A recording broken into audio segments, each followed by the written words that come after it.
शिवनाथ बिहारी आप सभी का एक बार फिर से स्वागत करता हूं आपके अपने ही चैनल मस्ती की पाठशाला बाय शिवनाथ बिहारी में। दोस्तों, आजकल देश में वर्ण व्यवस्था व जाति व्यवस्था को लेकर एक अलग ही बहस छिड़ी हुई है।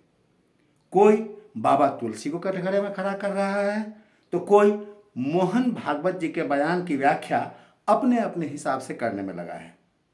दोस्तों, आज के वीडियो में मैं वर्ण व्यवस्था व जाति व्यवस्था पर कुछ ऐसी जानकारी लेकर आया हूं जो आपको पसंद तो आएगी ही, साथ में आपको बहुत कुछ नया भी सीखने को मिलेगा। दोस्तों, इससे पहले कि मैं अपना ये वीडियो शुरू करूं, आपसे आग्रह करना चाहूँगा कि यदि आप हमारे इस चैनल पर नए हैं, यानी आपने अभी तक हमारे इस चैनल को सब्सक्राइब नहीं किया है, तो कृपया इसे ज़रूर सब्सक्राइब कर लीजिए। बेल आइकन को प्रेस करके नोटिफिकेशन को भी ऑन कर लीजिए ताकि हमारा हर वीडियो आपको समय से मिलता रहे। दोस्तों, आज का ये वीडियो बहुत ही इंफॉर्मेटिव होने वाला है, इसलिए आपसे आग्रह है कि आप इसे पूरा जरूर देखिएगा, स्किप तो बिल्कुल ही मत कीजिए। दोस्तों, वर्ण व्यवस्था आदि वैदिक काल से चली आ रही है, जबकि जाति व्यवस्था आधुनिक भारत की देन है। वर्ण व्यवस्था में समाज के वर्गीकरण का आधार जन्म नहीं, कर्म हुआ करता था, जबकि जाति व्यवस्था में समाज के वर्गीकरण का जो आधार है वो कर्म नहीं बल्कि उनका जन्म से है। जैसे मोची का कोई बेटा अगर पढ़ लिख कर किसी मंदिर का प्रधान पुजारी ही क्यों ना बन जाए, लेकिन वो कभी ब्राह्मण नहीं कहलाएगा, वो मोची ही कहलाएगा। ठीक उसी तरह से ब्राह्मण का बेटा अगर जूते चप्पल की दुकान खोल ले, चमड़ा के सामान का फैक्ट्री लगा ले, तो वो मोची नहीं ब्राह्मण ही कहलाएगा। दोस्तों, आज जो लोग वर्ण व्यवस्था को जाति व्यवस्था से जोड़कर देख रहे हैं, या तो उन्हें इस व्यवस्था के बारे में जानकारी नहीं है, या फिर वो क्षुद्र राजनीतिक स्वार्थ की पूर्ति के लिए जानबूझकर ऐसा कर रहे हैं। दोस्तों, जैसा कि आपको जानकारी होगी कि इस बहस की शुरुआत बाबा तुलसी के उस चौपाई से शुरू हुई जो कि इन लोगों के हिसाब से आपत्तिजनक है। दोस्तों, ये चौपाई रामचरितमानस में उस प्रसंग का है जब समुद्र ने भगवान राम से क्षमा याचना करते हुए उनसे कही थी, और बाद में मोहन भागवत जी के बयान ने इसमें एक तरह से आग में घी का काम किया और फिर एक नई बहस को जन्म दे दिया। दोस्तों, सबसे पहले बात शुरू करते हैं बाबा तुलसी की। दोस्तों, ढोल गवार शूद्र पशु नारी, ये जो बाबा तुलसी की चौपाई है, इसको लेकर के कई तरह की बातें की जा रही है। कुछ लोगों का कहना है कि मूल पंक्ति जो है वो ढोल गवार शूद्र पशु नारी नहीं बल्कि ढोल गवार क्षुब्ध पशु रारी है। और दोस्तों, इस बात के समर्थन में राम भद्राचार्य जी से भी संत शामिल हैं, जो कि आध्यात्म के क्षेत्र में, धर्म के क्षेत्र में एक बहुत ऊंचा स्थान रखते हैं। दोस्तों, चूंकि मुझे इस संबंध में विशेष जानकारी नहीं है, इसीलिए मैं इस बात पर कोई चर्चा नहीं करूंगा कि वास्तव में मूल चौपाई क्या थी। अब आते हैं दूसरी बात पर कि मान लेते हैं कि मूल चौपाई वही है जो कि लोग कह रहे हैं ढोल गवार शूद्र पशु नारी। तो यहां पर दो बातें हैं। सबसे पहली बात तो यह है कि जिस कथन को बाबा तुलसी का कथन कहा जा रहा है, यह कथन बाबा तुलसी का है ही नहीं। यह कथन तो समुद्र का है, जो उसने क्षमा याचने के क्रम में भगवान श्री राम से कही थी, जैसा कि हमने आपको पहले भी बताया। तो जब बाबा तुलसी का यह कथन है ही नहीं, तो फिर इस पर इतना विवाद क्यों? दूसरी बात कि अगर कुछ देर के लिए हम मान लेते हैं कि ये बात बाबा तुलसी ने ही कही है, बाबा तुलसी के ही कथन है, तो यहां पर भी दो बातें हैं। पहली बात तो यह है कि इसमें तारना शब्द का जो प्रयोग है वो अलग अलग अर्थों में हुआ है। जी हाँ दोस्तों, ये ढोल, गवार, शूद्र, पशु और नारी, ये जो 5 तत्व बताए गए हैं, तो इन 5 के लिए तारना शब्द का अलग अलग अर्थ में प्रयोग किया गया है। दोस्तों, आपको पता है कि एक ही शब्द के कई कई अर्थ होते हैं। जैसे आपने महाकवि बिहारी जी का यह दोहा तो जरूर सुना होगा कि कनक कनकते 100 गुनी, मादकता अधिकाय, वा खाए बौरात नर, वा पाए बौरात। दोस्तों, यहाँ कनक शब्द का 2 अर्थों में प्रयोग है। पहला कनक का प्रयोग हुआ है धतूरा के लिए, और दूसरा कनक का अर्थ है सोना, जिसे आप धन दौलत भी समझ सकते हैं। कवि बिहारी ये कहना चाह रहे हैं कि धतूरे का नशा से 100 गुना ज्यादा नशा होता है सोने का या धन दौलत का, क्योंकि धतूरा का नशा तब होता है जब आदमी धतूरा को खाता है, लेकिन धन दौलत का नशा तो केवल उसके पाने भर से आ जाता है। और दोस्तों, ये बात सही भी है। जैसा कि आप जानते हैं कि धतूरे का नशा तो कुछ देर के बाद उतर भी जाता है, लेकिन सोना यानी धन दौलत का जो नशा है ना, कुछ लोगों को जीवन भर नहीं उतरता अगर एक बार ये नशा चढ़ जाए। दोस्तों, इसी तरह से आपने देखा होगा अलग अलग शब्द के बहुत तरह से मतलब उदाहरण आपको मिल जाएंगे। दोस्तों, तो यहाँ पर जो बाबा तुलसी ने ये चौपाई लिखी है, तो इसमें तारना शब्द का अलग अलग अर्थ है। कहीं पर इसका अर्थ पीटना है, कहीं पर इसका अर्थ नजर रखना है, कहीं पर इसका अर्थ शिक्षा देने से है, और कहीं पर इसका अर्थ अनुशासन में रखने से है। लेकिन एक दूसरी बात भी है दोस्तों, अगर मान लेते हैं कि इस तारना का एक ही अर्थ में प्रयोग बाबा तुलसी ने किया है, जैसा कि आजकल के लोग कह रहे हैं, जो इस बात को बहस का मुद्दा बनाए हुए हैं, तो बाबा तुलसी ने जिस समय यह बात कही थी वो उस समय के देश काल और परिस्थिति के अनुसार थी। लेकिन आज की तारीख में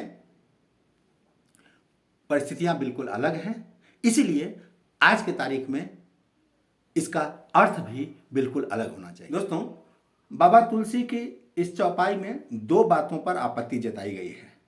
पहली आपत्ति तो शूद्र को लेकर के है, और दूसरी आपत्ति नारी को लेकर के है। कुछ लोगों का मानना है कि बाबा तुलसी ने नारी के संदर्भ में जो बातें कही है वो बहुत ही आपत्तिजनक है, वो उनके मर्यादा के विरुद्ध है। तो दोस्तों, तुलसीदास जी नारी का कितना सम्मान करते थे, इस बात के कई उदाहरण आपको रामचरितमानस में मिल जाएंगे।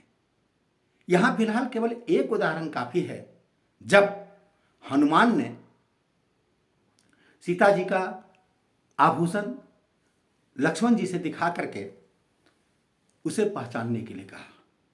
दोस्तों, आपको शायद मालूम होगा कि लक्ष्मण जी ने सीता मैया के पैर के बिछुए के अलावा बाकी किसी आभूषण को पहचानने से इनकार कर दिया।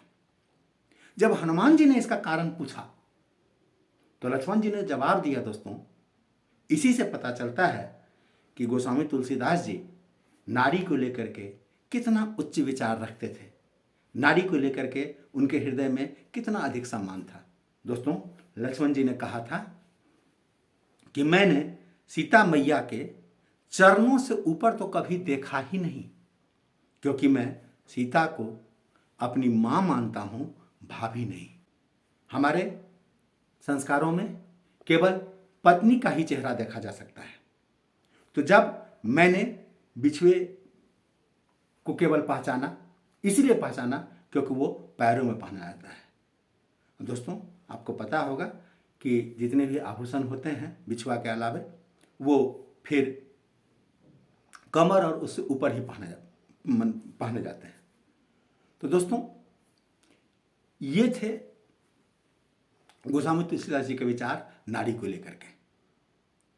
ये शूद्र या दलित जिसकी लेकर का जितना बहस हुआ है, उसको लेकर के गोस्वामी तुलसीदास जी कितना उच्च विचार रखते थे, इसको समझने के लिए केवट वाला प्रसंग काफी है। जब केवट नीचे बैठता है तो उसे भगवान राम के बराबर बैठने के लिए कहा जाता है। इसलिए कहा जाता है क्योंकि वो भगवान राम के दोस्त हैं। भील सबरी को कितनी इज्जत दी गई है। बहुत सारे ऐसे उदाहरण हैं जहां पर पता चलता है कि गोस्वामी तुलसीदास जी नारी या दलित को लेकर के किस ढंग का विचार रखते थे। दोस्तों, जहां तक नारी के बारे में बात है तो ऐसा नहीं है कि भगवान का वर्णन करते हुए तुलसीदास जी ने ही केवल नारी के बारे में लिखा है। नारी के बारे में रहीम और कबीरदास जी ने तो इससे भी ज्यादा कड़े शब्द का इस्तेमाल किया है, इससे भी ज्यादा आपत्तिजनक शब्दों का इस्तेमाल किया है।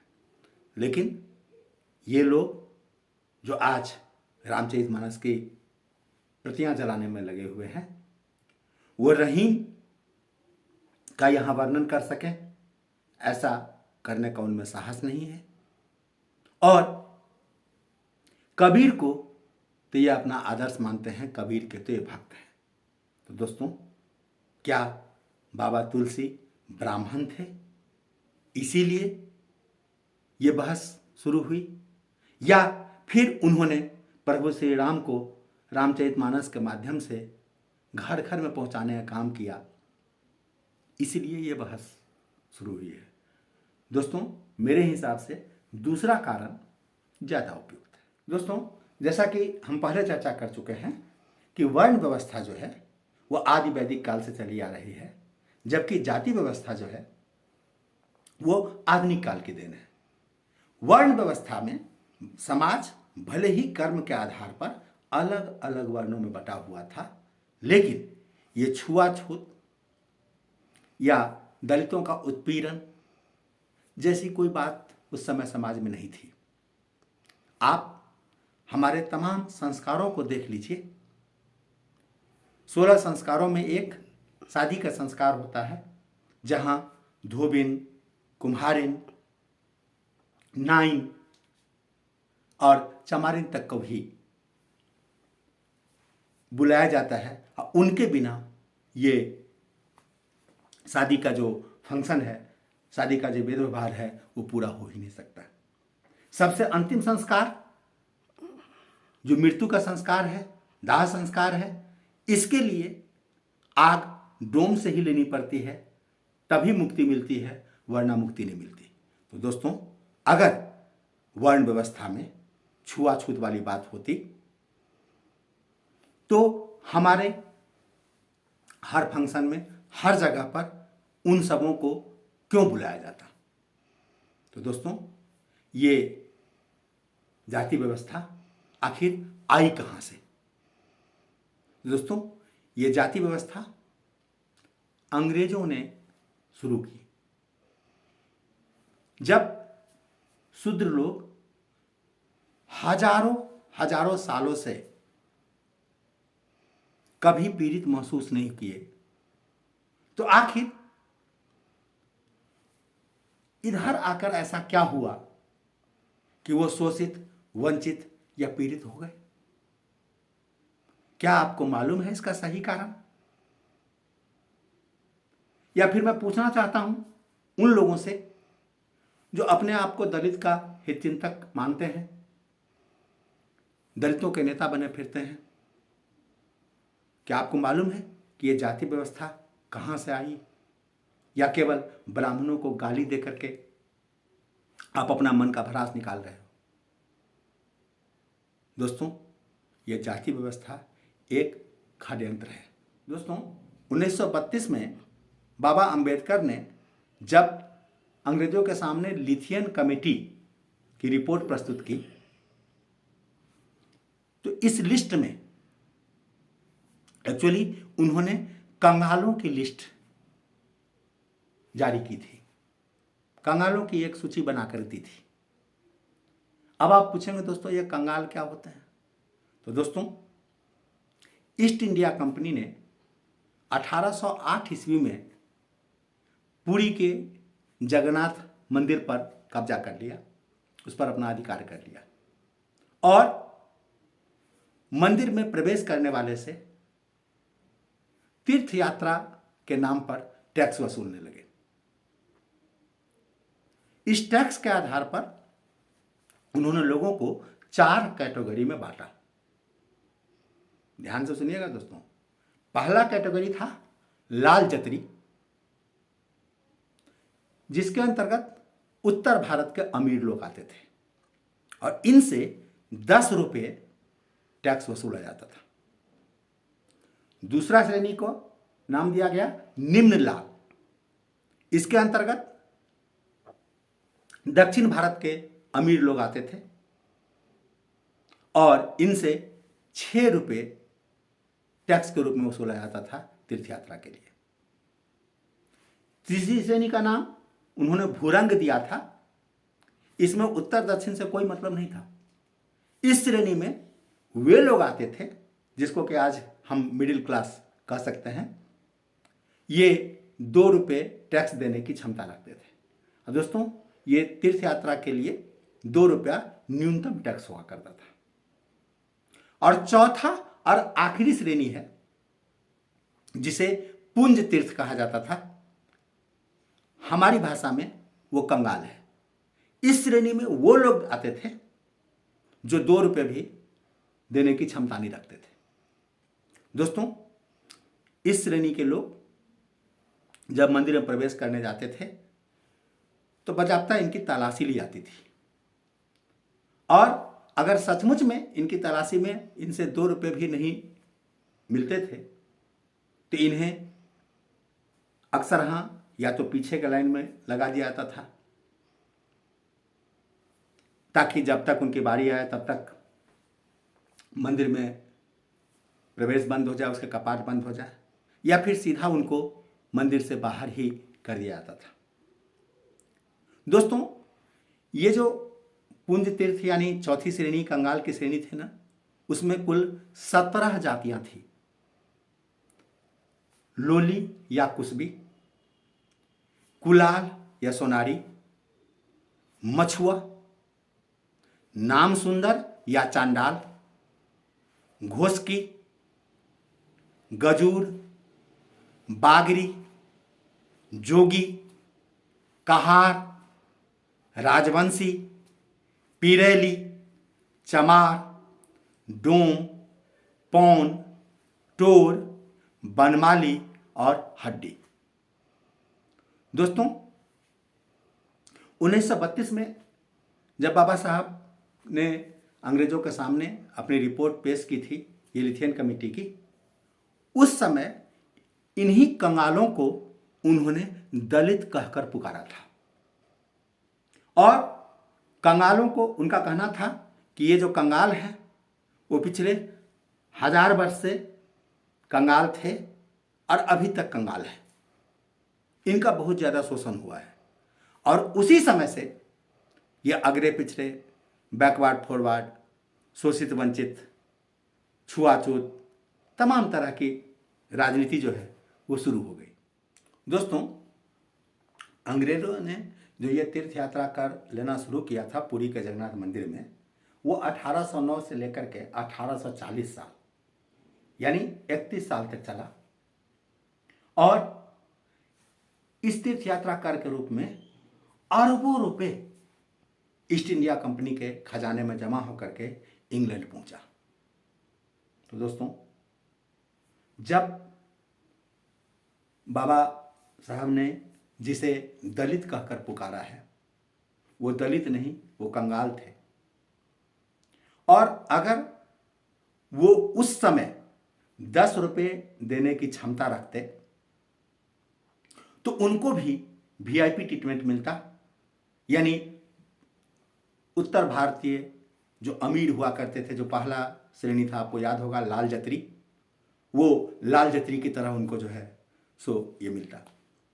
चूंकि वो पैसे से गरीब थे, 2 रुपया भी कर चुकाने की क्षमता नहीं रखते थे, इसीलिए उन्हें मंदिरों में प्रवेश से वर्जित किया गया।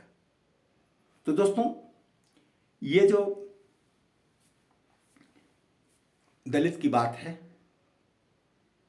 ये अंग्रेजों और मुसलमानों की देन है, मुगलों की देन है। हमारा जो सनातन धर्म है ना, इसमें छुआछूत तो कभी था ही नहीं। अगर सनातन धर्म में छुआछूत होता तो अलग अलग जातियों के लिए श्मशान घाट अलग होते, पिंड देने के घाट अलग अलग होते, नर्मदा और गंगा नदी में अस्थि विसर्जन के लिए अलग अलग जगह होते, जातियों के आधार पर मंदिर होते। ये जाति व्यवस्था ईसाई और मुसलमानों में शुरू से ही है। उनके चर्च, मस्जिद, कब्रिस्तान तक जो है वो जाति और फिरका पर आधारित है। हिंदू जो है कभी भी जातिवाद, भाषावाद, प्रांतवाद, धर्मनिष्ठतावाद, गुरुवाद, राजनीतिक पार्टीवाद कभी नहीं किया। हजारों वर्षों से मुस्लिम और अंग्रेज लोग ये जातिगत राजनीति करते थे, जातिवाद राजनीति करते थे। उन्होंने जो फूट डालो और शासन करो की नीति अपनाई थी, तो उन्होंने अलग अलग जातियों में तोड़ करके, जातीय विद्वेष फैला करके हमें आपस में कमजोर करने की कोशिश की, और इसी कमजोरी का फायदा उठा करके वो इतने लंबे समय तक हम पर शासन करने में सफल रहे। तो दोस्तों, हमें इस षड्यंत्र को समझना होगा। आज भी अगर हम हिंदू होकर भी इसी तरह से अलग अलग जातियों में बटे रहे, अलग अलग जातियों में अगड़े पिछड़े वगैरह का भेदभाव करते रहे, तो फिर हम कभी भी अपने उस पुराने गौरव को नहीं पा सकते। हम चाहते हैं कि हमारा देश एक बार फिर से विश्व गुरु बने, तो सबसे पहले हमारी आपसी जो वैमनस्यता की खाई है, इसे पाटना होगा, इसे हटाना होगा। दोस्तों, आशा करता हूँ आपको आज का ये वीडियो पसंद आया होगा। अगर आपको पसंद आया हो, जानकारी अच्छी लगी हो, तो आप इसे जमकर शेयर करें, ताकि दूसरे लोगों को भी जाति और वर्ण व्यवस्था के बारे में जानकारी मिल सके। आज के लिए इतना ही दोस्तों, बहुत जल्द मिलते हैं एक नए वीडियो में एक नए टॉपिक के साथ। तब तक के लिए अपना ख्याल रखिए, मस्त रहिए, स्वस्थ रहिए। जाने से पहले आपसे एक आग्रह करना चाहूँगा दोस्तों कि अगर आपने अभी तक हमारे चैनल को सब्सक्राइब नहीं किया है तो काइंडली इसे ज़रूर सब्सक्राइब कर लीजिए, ताकि मुझे आपके लिए और भी इसी तरह के उपयोगी और बेहतर कंटेंट तैयार करने की प्रेरणा मिले। आपने इस वीडियो को शुरू से अंत तक देखा, इसके लिए आपका बहुत बहुत आभारी हूँ। Thank you very much. जय हिंद, जय भारत।